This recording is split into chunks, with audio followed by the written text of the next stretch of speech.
Hi, y'all. I'm Hannah. Hi, I'm Kayla. I'm Emma. Hi, I'm Ann. Hi, I'm Marie, and we are coming to you live from Austin, Texas, because it's Happy Woolly Wednesday! Everyone, happy Wednesday and happy almost Christmas.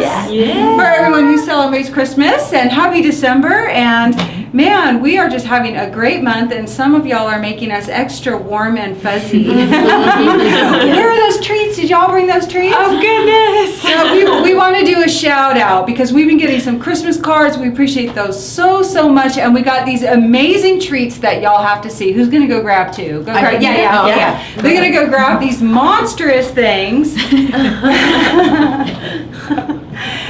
And for that, we want to say, so we've been getting some sweet Christmas cards. We posted pictures of the cute little gnome soap dishes that Joanne Stratico sent us of Mudworks. cute, yeah. So we so appreciate those.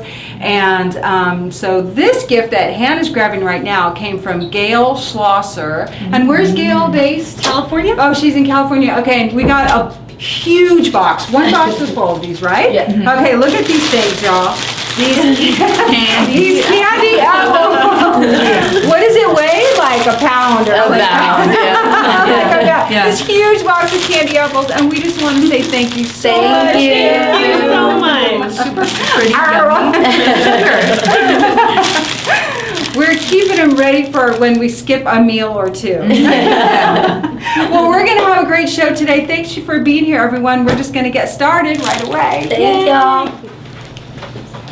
Okay, come on, Grandpa. Ooh.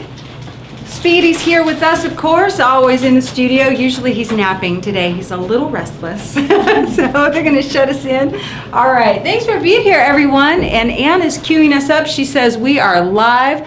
So if this is your first time joining us for Woolly Wednesday, welcome. And to all our regulars and even some of our new folks, welcome to Woolly Wednesday. We are Living Felt, based here in Austin, Texas. This is what we like to do on Wednesdays, is hang out with our friends for about an hour.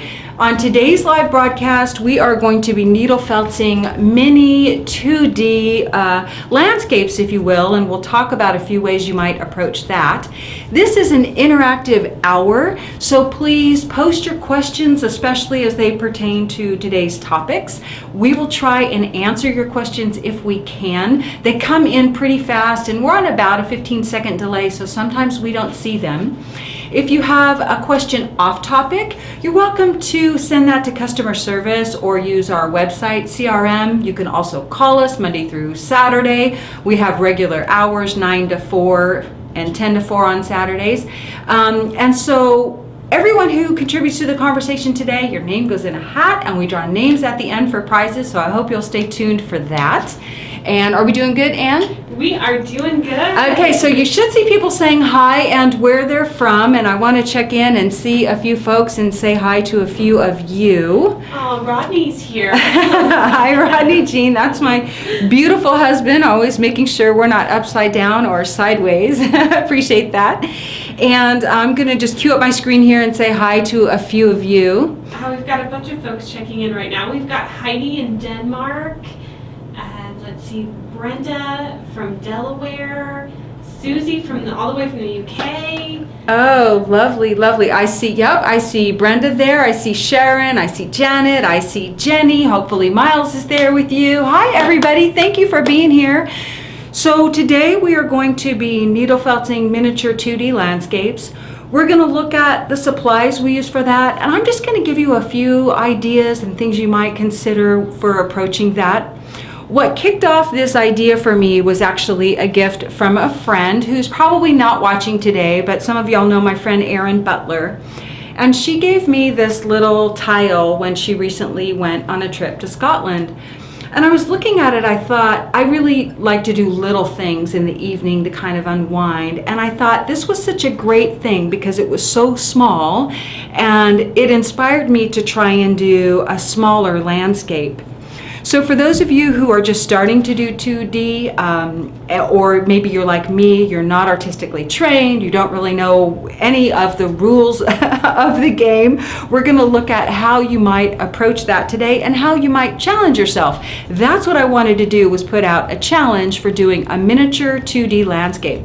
So while the camera's up, I'm going to hold this straight up so that you can see it, and I'll go to the live camera first. Is that okay, Anne? Okay, so this little picture was inspired by a vintage Christmas card. And we'll talk about ways you might get inspiration piece.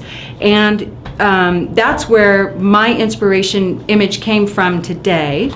And you might have images of your own that you can use. And I'm going to show you how you might approach that. Doing good? Okay, cool. All right, so we're going to look at the supplies we're working with. We're going to just jump right into this today so we can get as much done in our pictures as possible. If you're felting along with us, cool, fun. I can't wait to see what subject you've chosen to work on in your picture. And maybe you don't have one yet, but you'll take on this challenge and pick up something. Honestly, you can do these in an evening and a half or 2 evenings, a little picture just to kind of get your feet wet with working with 2D. So we're going to turn down and jump right in. So just for the moment, I'm going to turn this around so that y'all can see it on the live camera. Can you see it okay there, Ann, too? Okay, so this little picture is the one that I've chosen. It was based on a vintage Christmas card. And so when you're trying to get images to do for 2D, you might be like an amateur photographer or a professional photographer and already have images of your own. And if not, you might consider finding copyright-free images. They could be vintage images that the copyright has expired, or they might just be copyright-free photos.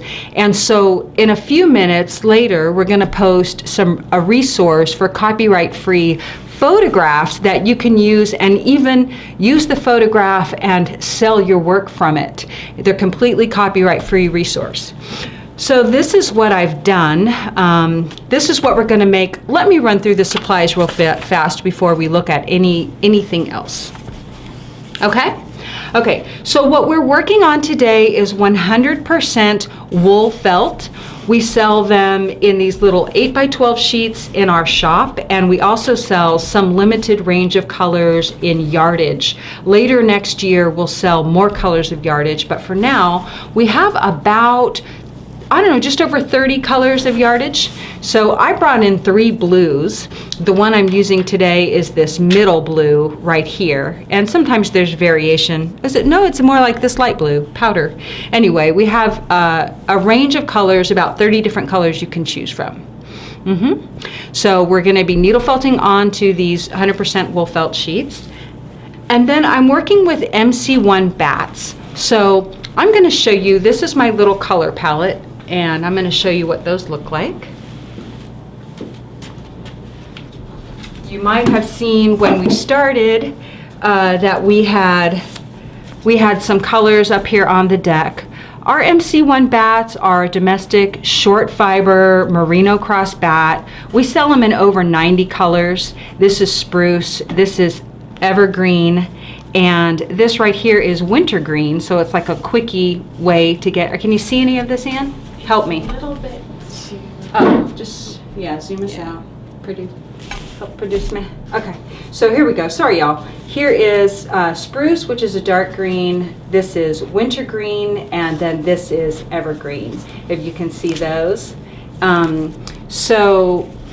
This is just an example. This is what we're going to be working with today. We work with our batting often. It's really easy to work with. It's a short, crimpy fiber and allows you to needle felt it really well. So you can pull off little teeny tiny bits and get really detailed in your work with it. That's why, one of the reasons we like it. And it will needle felt pretty smooth as well. So we'll show the colors when we get all finished of all the colors we're working here. But this is pretty much my color palette. Does that show up? So it's like a little bowl. Let me just dump it out for you. You can keep little stuff bags, like when you get to little bits of fiber, keep a little stuff bag. This is like a blue stuff bag. When I get little bits, I keep that, and it's just great for doing these 2D projects. So I have our CX2 Winter White, which is a bit more coarse and wiry than our MC1. I have a couple of greens, Chimney, True Red, Blue Frost, a couple of very light grays, and a couple of very light browns. And that's what we're working with today.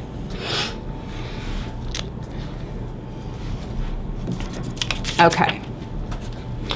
So for this challenge, what I'm encouraging is for you all to look at doing this a similar size, which would be about a 4-inch frame. And this is what I did. I took my little tile and I just traced around it so that I have a little 4-inch window to work within.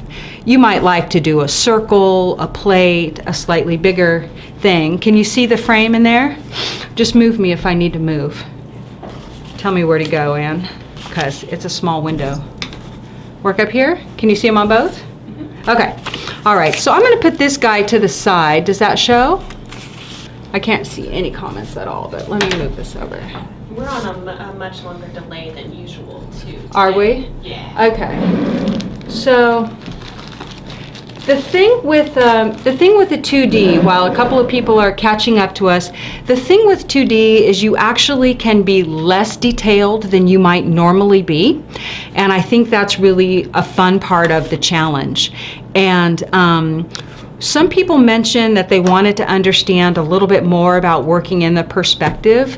We're not going to do like a single point perspective. We're just going to kind of work in what would be like a background, a middle ground, and a foreground. That's kind of how we're going to break it up. And at the end of the show, we're going to put out 2 links for some free PDF downloads you can get on teaching you more about perspective if that's of interest to you. So people who are more experienced painters and artists than myself could probably be giving a lot more tips than I can give, and mine is to find an inspiration image and learn from it while you try to emulate it, because I'm not a trained artist, and so the easiest way for me to practice is to follow something that is already put in front of me. I can't do it from my head, if you will. Okay, but let me give you a couple of ways that you might, how are we doing, Ann? This is where we're going to be working right here. Okay. Okay? All right, I'll just turn this a little sideways so it seems like, so you know it's off. So here's a couple of ideas. How I approach a picture like this is I'm just going to draw in what seems to be like the horizon line, like wherever's the horizon or what line I want to think about. So I might take my picture and say, well, the snowbank stops right about here, and I kind of want to have my snow, I think I had this upside down. This is the way I had it. My snow line, maybe I didn't, I drew my line before. My snow line is going to go right about here. And if I look at it, I go, well, my tree line is going to go somewhere across here, my tree line. Give yourself these major lines. If that feels too difficult to figure out, you can cut your picture up. For those of you who've seen it, we have a free tutorial for needle felting a hobbit house. So in the this is the needle felting a hobbit house tutorial. Does that show? On the needle felting a hobbit house tutorial, I show you how to cut out these major lines so that you get your picture sort of divided correctly, and that's kind of what I did here. I just chopped my picture into 3 pieces so I could go, here's sort of the snow line, here's sort of above that the back tree line, if you will, kind of like that, and then this is the skyline. So that's a second way to approach it, is to kind of cut those pieces out, and when you get to it, you could even plop your little house in there. I cut all the pieces out so that you kind of have a guide, or move it around wherever you want to. So those are some tips. Think about maybe cutting your piece into segments. And the third way I'm going to give you is to cut out the major elements. So if you cut out the major elements, you might, once you get your background in, you might fill in your house here by having it pre-cut out. You might just block in the house there and block in the tree afterwards. Those are just some suggestions if you feel like you need a little more structure. Okay? Okay. All right. So, y'all feel free to interrupt me. I'm just going to kind of tell you how I approach this. The first thing I do is I'm going to take my winter gray. This is my blue frost, and I'm going to fill in this whole part of the sky. We fine? Okay.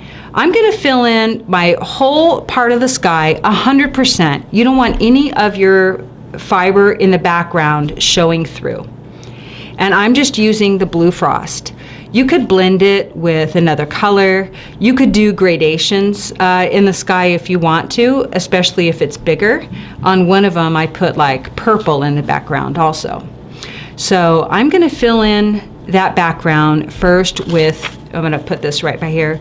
The skyline is actually going to come all the way down to here. So when I get below the major sky, I'm going to blend in a little bit of aspen gray. This might look white, but here it is next to winter white. This is aspen gray. Great for clouds, great for adding just a little bit of depth into something that's white. I'm going to blend in a little bit of aspen just to mute that sky a little bit as we get closer to the horizon. So I'm just blending it with my fingers. Long pulls so that you don't rip the fiber into little tiny bits.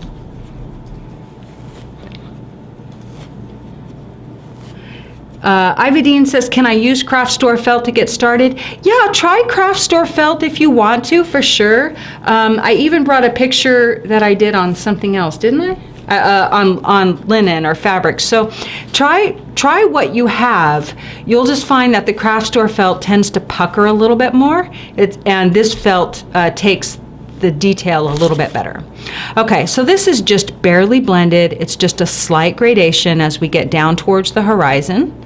And all I want is it to be fairly level, and I want it to come all the way down. You don't want to have to go back and fill it in later. And I like to put this down, and then I'll put the snow down. Leslie Cal Mitchell asks, if you're using a long fiber for the pictures, can you cut it? You can, yeah, you can actually cut your long fibers. You certainly can.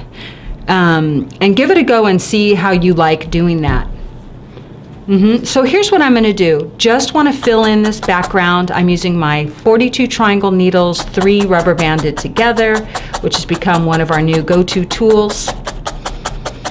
This picture that we make together today probably won't be finished, finished. I thought, Bob Ross can do an entire painting in half an hour. I probably can't do this 4-inch thing in an hour. God bless you, Bob. Send us your magic today.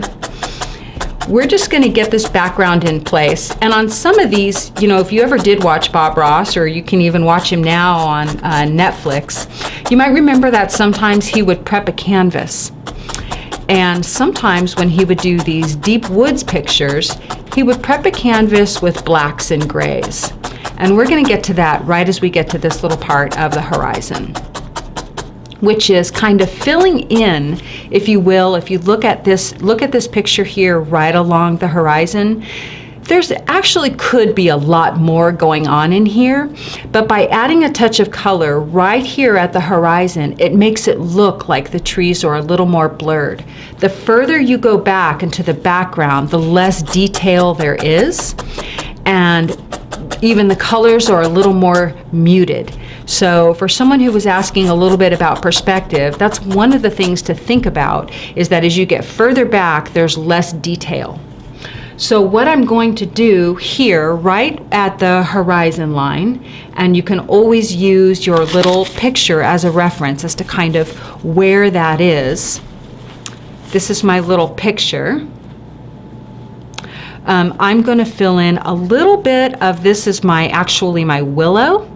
I'm going to put a little willow back here, and I might blend it with my blue, just a pinch so it's not too strong. And if you have longer fibers at this point, rather than run them sideways, you might want to run them up and down. And what we're going to do is just create a little bit of a blur here at the horizon, what will be the far back trees. Brenda asks, do you need to start from the top always, or could you start at the bottom? You could start at the bottom. What you definitely want is the things that are furthest away to do first, the things that are in the middle to do next, and the things that are up front to do last. So the first thing is your sky and your base snow. Next would be your trees in the distance. After that is going to be your house or whatever's right here in the middle ground. And then, you can start adding in these details last. So what you don't want to try and do is fill in all this stuff after you've already done. And it's a little bit easier to get this general haze going before you have any of your major trees in. Sometimes, us inexperienced folks like myself, we might want to start with the major elements first, but it's a little bit easier to get the background in. And look, you can always cover that up if it seems too strong. You can always go back and add some color on top, especially if you're working with something like the batting. The color on top can just kind of mute things a little bit, and I'll show you that too.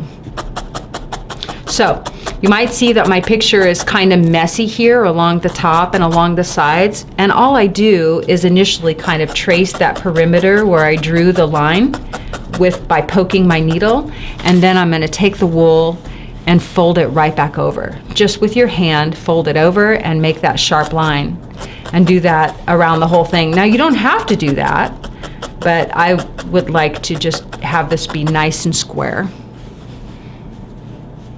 Now, you might do your 2D picture on a little flat piece like this. You might do it on a pillow. You might do it on a quilt square. You might even do it like something really tiny on a Christmas ornament, which I didn't bring, but it's just an idea. What other questions while I'm just filling in my background here? I'll just try and make this kind of quick for you. Could you use a hoop to hold the felt, or is it better to felt on the top of the felt? You could, I suppose, but even we had Danny Ives come last year, and she's coming back this year. We didn't really felt in the hoop, right? We traced the hoop and put it on the hoop after. So it's better to have the foam to go into than to try and have it suspended up on a hoop. And we're not going to rip it up, oh, by the way. We're just going to let it lay right here on the base of the mat. Now notice I am attaching it to the foam, but I'm not driving my needles through to the center of the foam. So, all right, so we have a little bit of haze in here. We have room for our house. Let's drop in just our base layer of snow. You can start with just the straight white, and then we can go back and add in all those little nuances, which are going to be largely blues and light blue grays to get our shadows in our snow.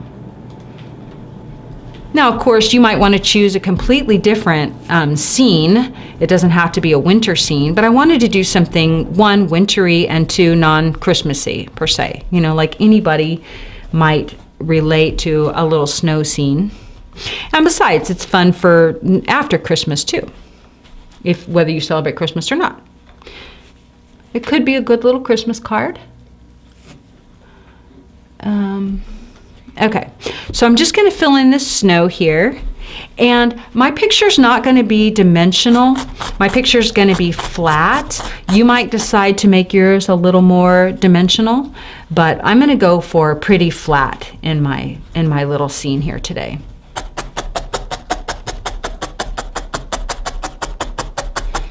And when I'm doing this at home, honestly, I go much slower. Like I'm in no rush at all to get this done. This little picture took me like 1.5 evenings, and that's just taking my time and thinking about it and choosing the image and starting from scratch kind of thing.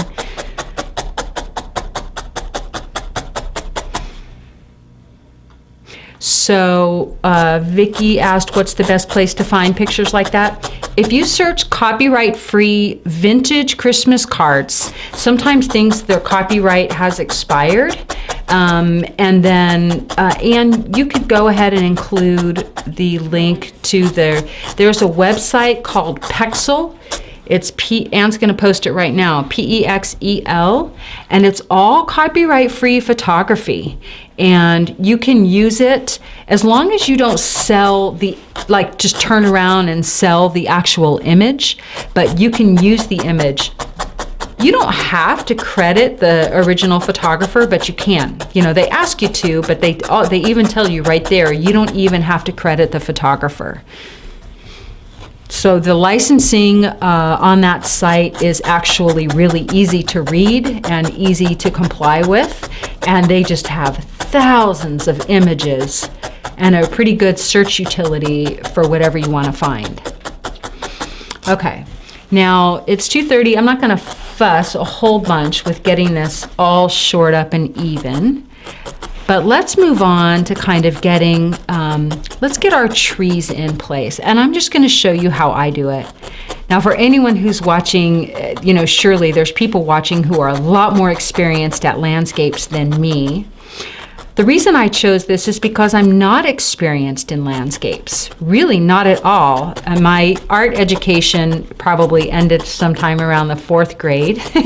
So for me, doing a little project like this feels kind of safe, and I'm willing to, just have fun with it. So I hope you will too, if that's you as well. Okay. So I'm going to take my colors. We're going to make some kind of Bob Ross style trees. And here's how I do this tree. I'm going to make like this little tree. I'm going to make this little tree maybe over here, off to the side. And I'm just going to start by doing a straight line down. Let's just do a straight line down. And for those who watch Bob, you're going to know, hey, that's kind of how Bob does it. Let's see, I'm going to use my more aggressive needle. Just make a straight line down and get kind of what's going to be the major line of your tree. And then I'm going to do lines. I'm going to do lines across like this. So I'm just going to grab it and do a little line across and pull off my fiber. And grab it and do a little line across. And that might be hard to see, but it's going to come clear here in just a second. I'll try and get my...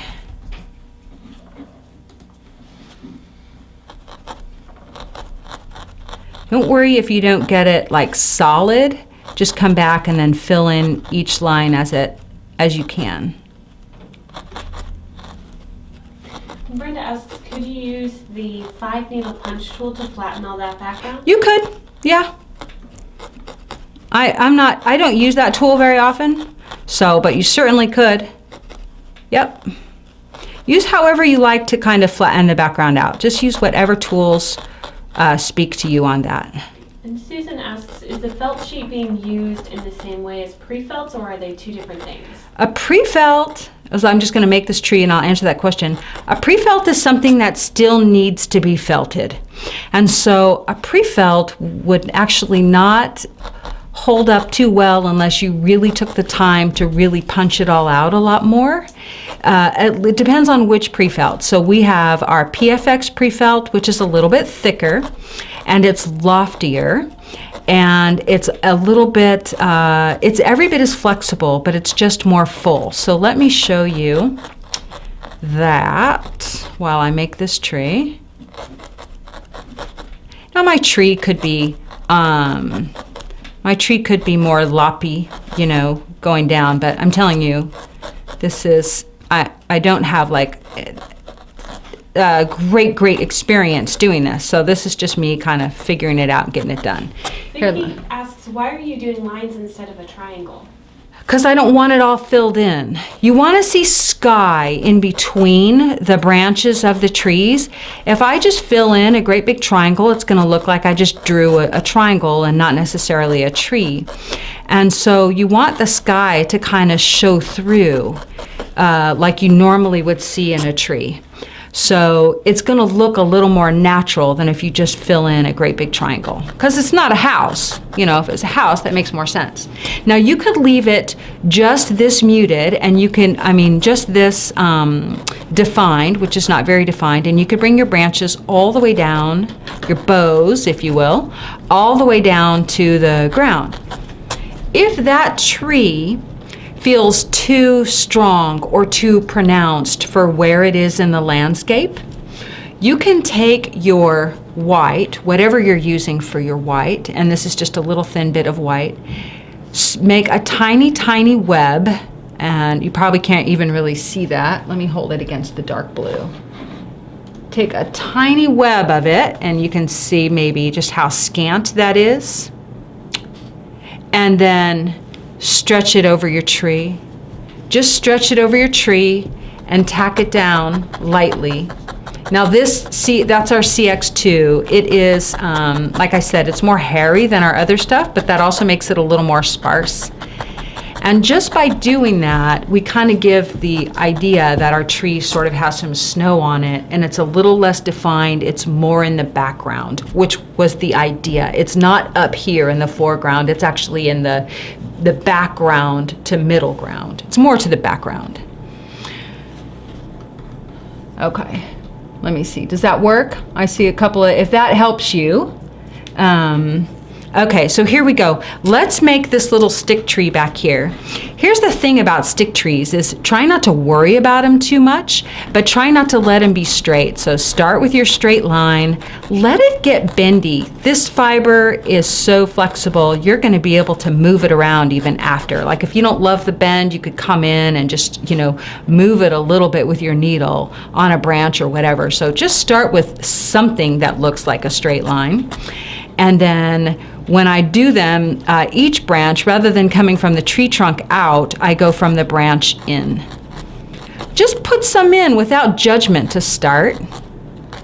I'm not looking at a picture or anything. I'm just gonna put in some branches. I put in some major branches, and then we can put in some branches off those branches.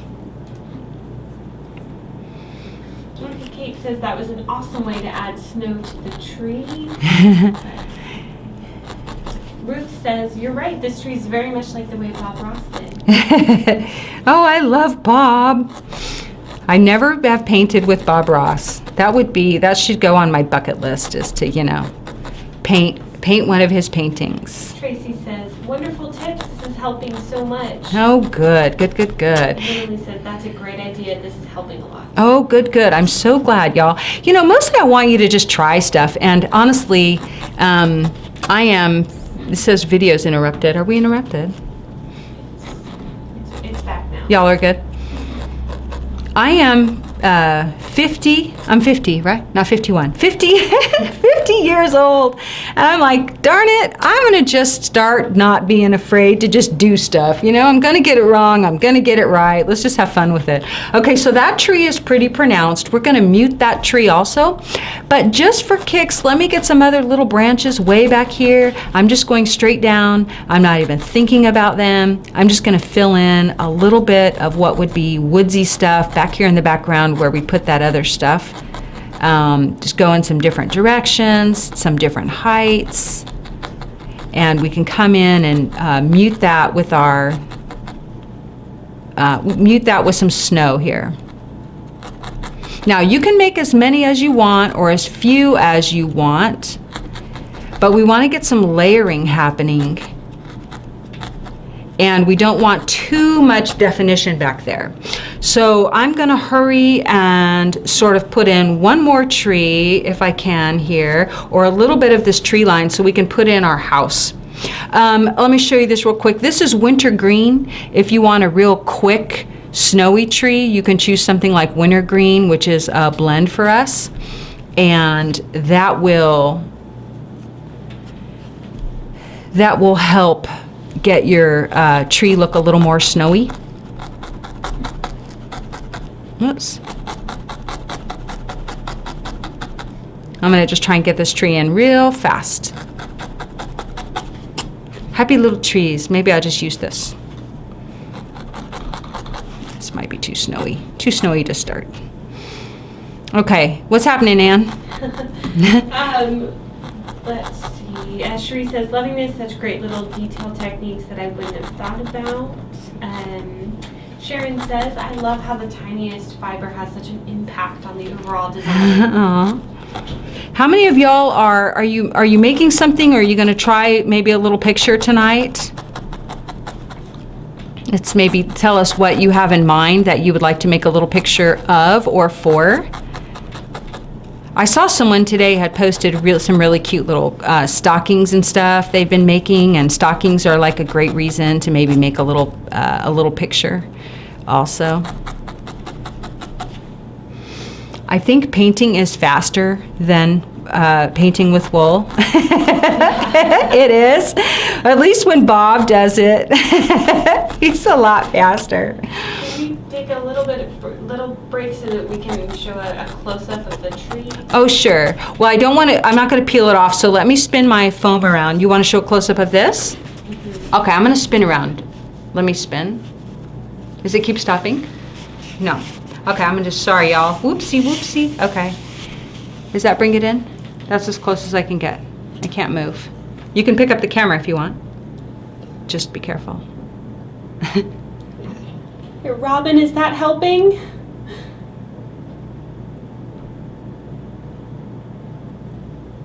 See a comment yet. Alrighty. I'm trying to see. Someone says they're making a scene with a nearby creek. I started a little winter scene. Robin says yes. Okay, cool. All right, so I'm gonna spin this back around. Okay, so I'm just gonna try and get in this tree and then show you how to do the house. Now my tree is not as great as my last tree just because I'm kind of rushing.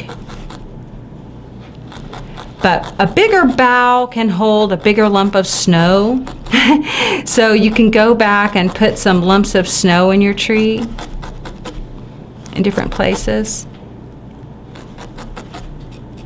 And I'm gonna let that one just be a little bit sparse for the moment.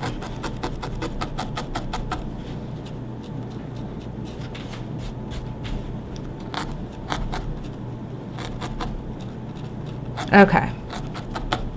So we kind of have a big evergreen tree in there, and you can go back and be a little more detailed. Now, with my house here, I like having the trees behind the house. It gives it a little bit of perspective.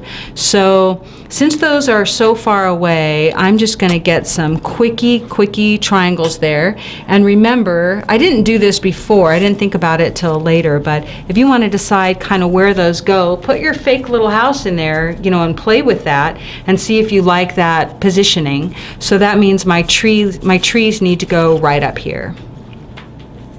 And you just want them to come down below the line of the house. You don't want them to stop shy of where the house is.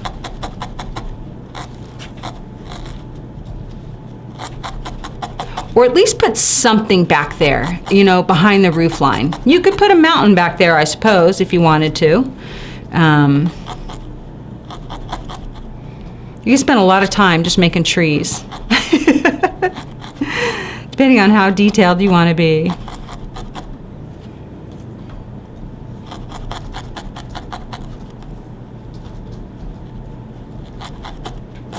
I got a messy tree going.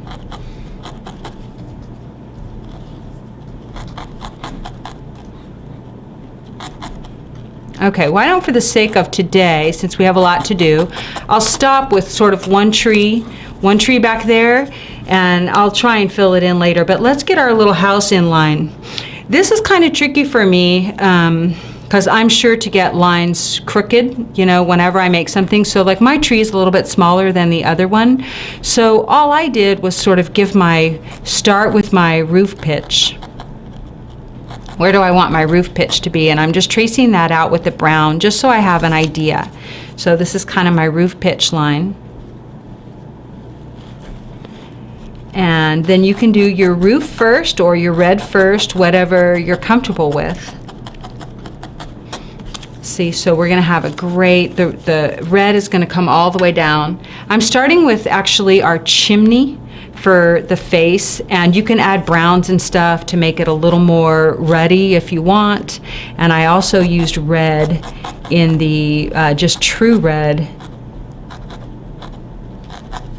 to brighten up what's like the face of it. So So originally you just want to get like your background color into place, and you want the base of your house to come down far enough so that you can kind of bank your snow up above it also. So just fill in the whole thing so it's nice and solid. Probably going to go right up to the limit of time, and maybe what I'll do is skip too much detail on my house when we get to that point. I'm going to put the side in over here as just my bright red, and then I'll add in a little bit of color after that, and we'll put our roof line right on top. How are we doing, Ann? Doing good. Okay. Are there any questions that I should be answering, or? A couple of our felting boys want to know right now, do you peel the picture off the phone when you're done, or are you leaving it on the phone? Yeah, oh yeah, we'll peel it off when we're all done, but we don't have to peel it off in advance. Okay, so now trimming my little roof, and you can, like I said, you can do your roof line first or last if you want. But the roof is going to come,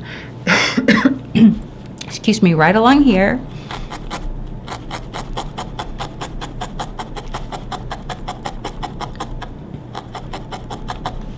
And right down the face, almost to the base of the building, almost.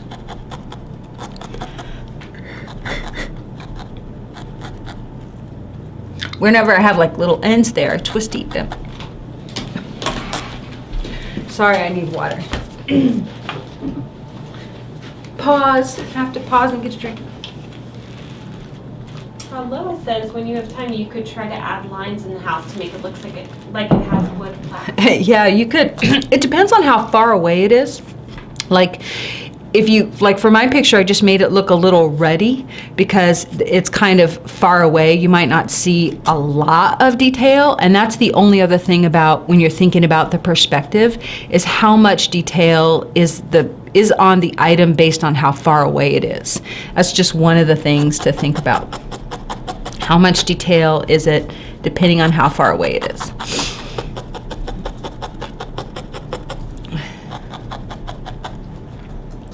Now, one of the things that really brings the little house to life is when you add the windows and the doors and such, and just trimming those out a little bit.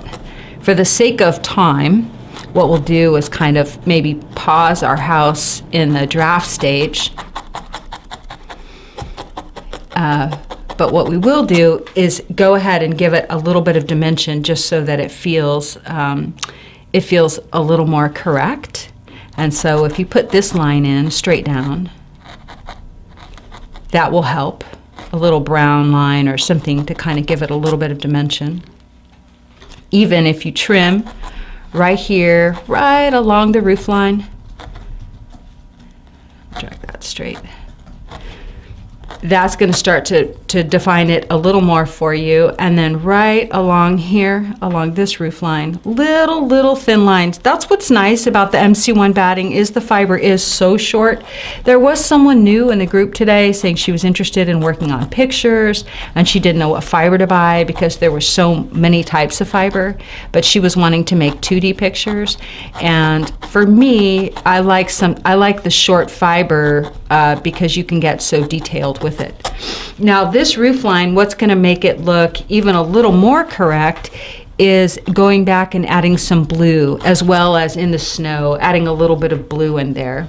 So keep that in mind when you're making yours, that you want to fill it in and accentuate so your white isn't only white. I just put a little pinch of a darker color there. So we have about 15 minutes left. Let's look at bringing this picture a little more to the foreground, because this is a cute little scene. We could sort of put in a faux little door, but if we get our trees in the foreground and maybe even our little fence line in the foreground, then that's going to give the picture just a little more interest. I'm going to see if I can drop my little door in there. This wool is so wiry, not my favorite. This is the CX2 is the white that I'm using, and it's just a little bit wiry. Could you use the natural cotton one? Yep, if you used MC1 cotton, I just didn't bring any in here, so you could use MC1 cotton, and that's just a little less wiry. And in this, especially on such a small detail, it may not. It might just look like it pretty much matches. So making your little windows and things like that, just grab like a little tiny pinch. But let's make a tree, and let's maybe get our either our big tree in here or our fence line. The fence line I just made in like little tiny stubs, but the tree is in the middle ground, so let's do that. Bob makes his like super duper big. And remember our little assisters, if you're not sure where you want it, this is kind of, the tree would go higher. Either it would go here and come down more or go higher. And you just get to layer it right on top of whatever you've already done. So I'm going to do that. And in this case, we're just going to pull it all the way. We're just going to commit. Okay, Bob would say, okay, you know me, here it goes, a big old tree. There's a big old tree right here in the front. Thanks, Bob. Thanks for the trees. And I would try not to make the tree trunks like too exact or too straight. That's one of the things that I think has been like my hang up in the past, is I just get too fixed on, I let it be straight. Instead, bend it a little bit. And with this fiber, you can always go back and add dimension to a particular part of the tree just by plunking some more wool right on top. Are we doing okay, Ann? Everything's showing up? Okay. So what's fun about this, doing a little winter scene, is as you start to get your branches in there, then you can create little places for for snow to kind of bank.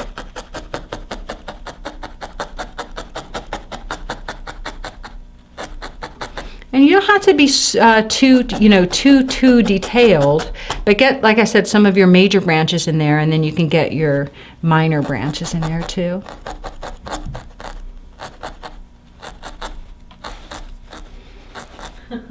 Linda shares, everyone now needs to go and look at their extra Christmas cards to see what pictures they've got. For sure.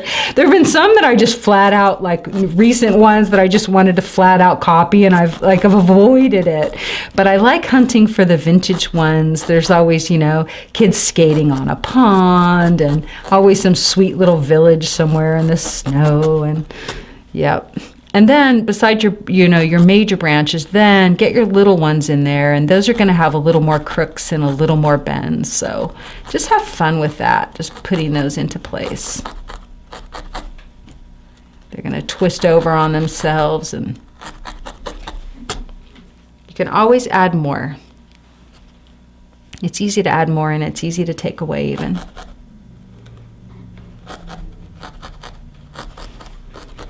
Okay, so just for the sake of getting this in place and maybe getting our other tree in place a little bit, so keep working on your tree, and then when you're kind of happy with it, then go back in, and in these little spots just nest a tiny bit of snow.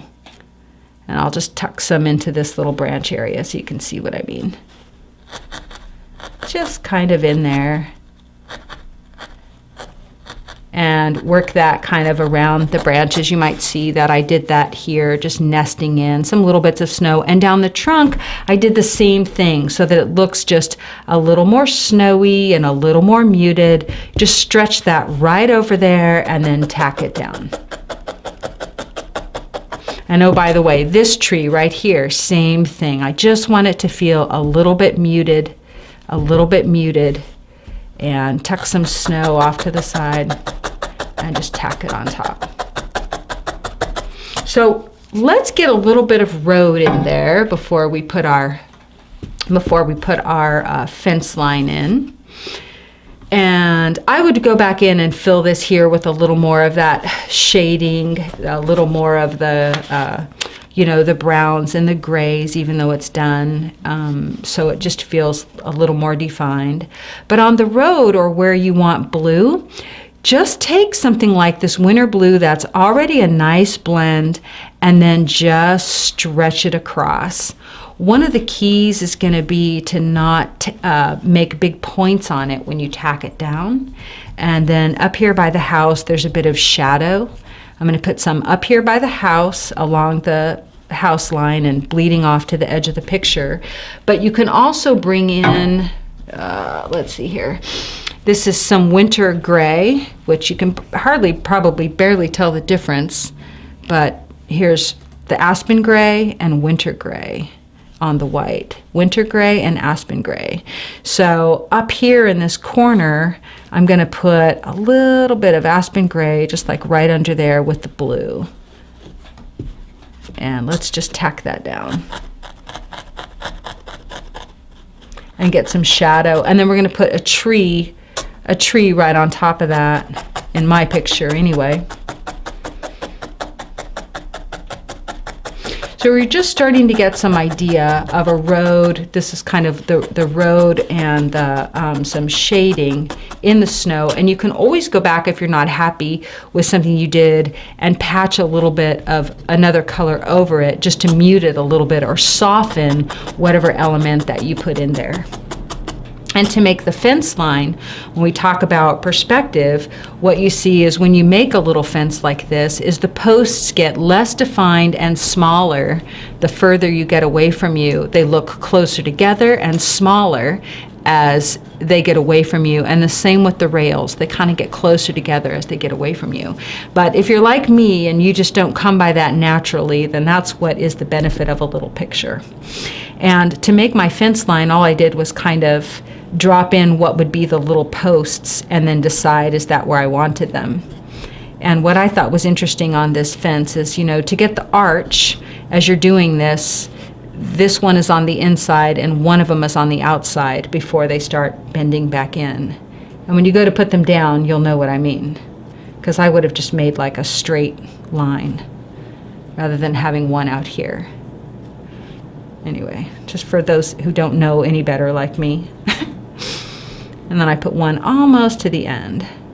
So you can get these as neat as you want to before you put them down, or you could put down little blobs and then kind of make them tidy with your needle once they're on the background, just like that. Kind of get them in place.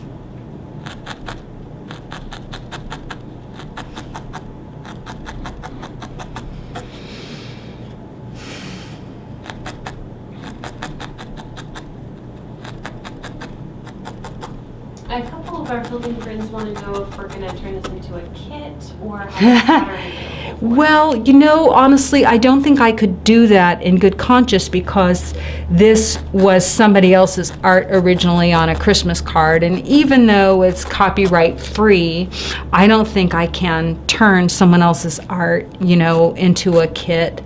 But I tell you what, I will look at the potential of doing a couple of little landscape kits for next year. It definitely has been on my mind, but this particular image, I would say no, I couldn't do that. I'm gonna join this fence right now, and I know we're almost out of time, but let me do this. So I'm gonna put one little line here, joining these two pieces, and then join these back. With this fiber, it might seem like the fibers are kind of going where you don't want them to, but what you'll notice is because it's so short, you can take your needle and then just guide them where you want them to go. So even if they seem a little wily at first when you're tacking them down, get real up close and personal with it, meaning get close to it visually so that you can get all that detail. Pictures like this are going to be viewed from further back than you work on it. So at first, you're going to scrutinize it more than the next person that comes and sees what you just made is going to go, oh my God, you made that? It's so tiny. So allow yourself to step back from it once in a while and get a little perspective as you're working. Walk away from it, go get a snack, give yourself a little break. Okay, there's my fence, and you can even drag these little rails a little further apart. Now, my picture, this one here, the one that I copied, pretty much copied, had a little shadow for the fence line, and I told Ann I wouldn't have thought of that at all. I would not have thought of that all by myself, so I just dragged a little shadow line in the blue. Use blues in white, especially in the snow, to give them a little character. You can use some really light grays also. And I'm sorry I can't keep reading everybody's questions. Is there anything I should answer, Ann, before we kind of wrap up this show? A couple of folks wanted some just ideas on what you could do with the small pictures after they're This, done. well, this would make a great little Christmas card for somebody, or you could make a little picture, and then what you could do is have little postcards made, little prints made, little note cards. You could absolutely sell little note cards. You know, this could be like a mini exhibit. People would love to buy little works of art. And hey, how nice for you if it only took you, I don't know, an evening rather than a week to make something and you have something to sell. I want y'all to notice real quick, there is a tree here in this foreground. It's built the same as these, but one of these things that's going to give you a little more detail is if you come up right next to the house after you get your windows and stuff in, give yourself a little, let me grab this real quick, a little bit of a darker or a stronger hue of blue and put it right in there next to the house, and then put some white on top of it. Like cast a real nice little shadow right there along the house. And then come back, you might put in a little bush, not too detailed, or a little bit of white snow, like it's just pushing right up against the house, just to add a little detail. You can twist it in your fingers like this if you want to give it a little bit of dimension. But let's put it forward so we have room to put something in the back, and kind of even pile it up so you have like a little snowdrift or something. So any final questions we can answer before we sign off? Anne's saying, no, I'm going to put in a window or two. Here's what we're going to do. I'm going to wrap this up. Anne is going to gather up some prizes. We're going to give away some prizes, and I so thank you all so much for joining us for this show. We have one more show before the end of the year, and then we're going to take a 2-week break for just end of year. We have got holidays and inventory and all that stuff to process. So we're going to have one more show next week. I'm open to your ideas of what you want to see, something we can tackle in an hour, and something short, probably needle felting, just because my plate is so full, rather than prepping a little wet felting deal. I'm going to put a little bit of snow right in there. The fairies are back, and every time the fairies are here, they just want to give stuff away. So we're going to turn our cameras up, and I'm going to probably finish this little house tonight, but I'm going to peel it off so y'all can see. I've got my mess here. What we're going to do when you're done, peel it off your foam real gently. Bump, bump, bump. See, I didn't destroy my foam. There's just a little bit of fiber on there to pick off. And then what you can do is go back over the whole thing, give it your loving touch of detail, tackle it with your needle, go over the little pieces and parts, and you can even steam press iron it when you're all done. I'm going to play with mine tonight, and I'm going to give you all a great big heart for sticking with me for all of that. Thank you so much for joining us today. I hope you had fun. I hope that if you needle felt a little 2D picture of your own, that you'll share it in our group, Facebook Friends. So just go to facebook.com/groups/livingfeltfriends, or look for us, just fb.com/livingfelt. That's where our live show is on Wednesdays. This is the little picture that we were working on. I'm going to finish the one that we did live, so we'd love to see what you make. So join us next time. We hope to see you there. Bye, y'all.